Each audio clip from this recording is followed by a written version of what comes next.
All right, and welcome back to another episode of NBA Shorts. We have John on the line. He is a Vendetta writer. I will drop his handle in the video. Make sure to give him a follow. Today, we have a topic for you. LA rivalry. Los Angeles Lakers, Los Angeles Clippers. John, who's the better LA team? I'm rolling with the Lakers this year.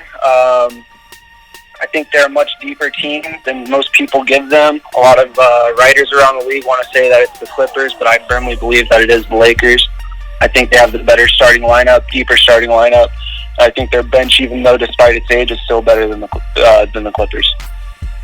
I'm going to disagree. I love the Clippers. I think they're head and shoulders better than the rest of the league. And it's not just because, the Kawhi Leonard, Paul George duo I really like. It's their defense. Pat Beverly's a dog. Kawhi's a dog. Paul George is a dog. They just got defenders all over the floor. And I kind of think the Lakers could get torched on that end. Kyle Kuzma, not a great defender. Who's your really good defender on the Lakers? Anthony Davis, kind of, yeah. But they got some bad defenders on that team. I think that's the difference. They do, and I agree with you there. I definitely think the Clippers are a better defensive team. But I think it's going to come down to once you get into that deep part of the game with the bench getting involved. I think that's where the Clippers are going to start to lack. They do have the likes of Landry Shamet coming off the bench, and they do have the depth of scoring opportunities, but I just don't think their bigs can really hang with Anthony Davis, and especially the size of the Lakers this year. I mean, they plan to start LeBron James at point guard. It's going to, in my eyes, it's going to give them a chance every game. Now, I think the Clippers bench is something that I'm really encouraged with because last year, this team basically made the playoffs and gave the Warriors kind of a little bit of a run for their money. With that bench unit, Lou Williams was unstoppable in the pick and pop with Montrezl Harrell. Those guys were basically the 6th, 7th man of the year in the voting. I think they could be really dangerous even when Kawhi sits, even when Paul George sits. So the defensive prowess, that star duo, and the bench unit, that unit was pretty proven last year. Are you really sure the Lakers can hang with that bench unit? I do believe they can. I think the Lakers have a solid bench of their own that can match with it.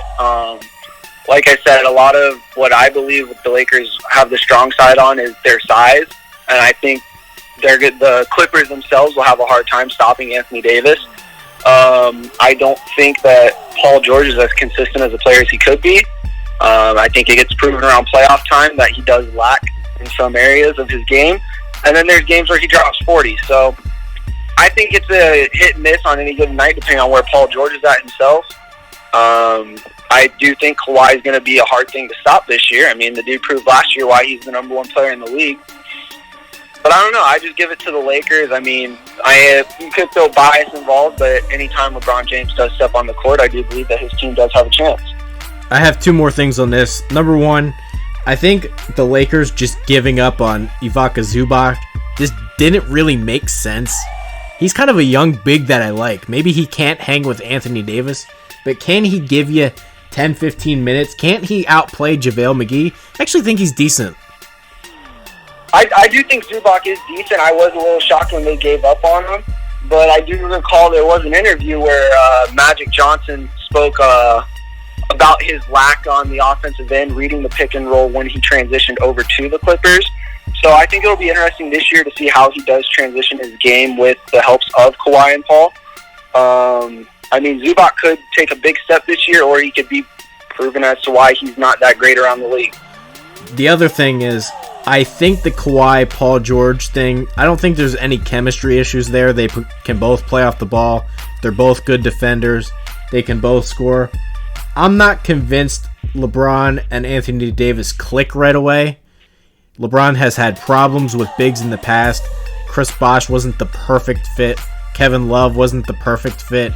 Is Anthony Davis the perfect fit for him? Because this is a team that missed the playoffs. Does Anthony Davis really take them that much better to where they're a finals team after missing the playoffs? Well, I believe the difference there is the team did miss the playoffs, but at the same time, before LeBron got hurt, they were, the 4th seed in the Western Conference at that moment in time. So, yeah, they did miss the playoffs, and it did hurt that LeBron was was injured, so he didn't help him get there. But I think there's a little bit of a stain towards saying they missed the playoffs with LeBron last year. His injury did hurt them. As for the LeBron in the big situation, he did come out and say he plans to let the offense run through Anthony Davis. How much he lets it run through Anthony Davis and lets him be the main scorer will show in the long run. And if it happens, I truly think that the Lakers could reach another level. LeBron's never really had that chance to step into the number 2 option on the team, and we'll see how it transitions this year. I mean, if he's able to be more of a passer than a scorer because someone else takes that load from him, who knows where they could go. All right, and that'll do it for this episode of NBA Shorts. Lakers, Clippers should be interesting all year. Make sure to subscribe to our YouTube channel, and we'll see you next time.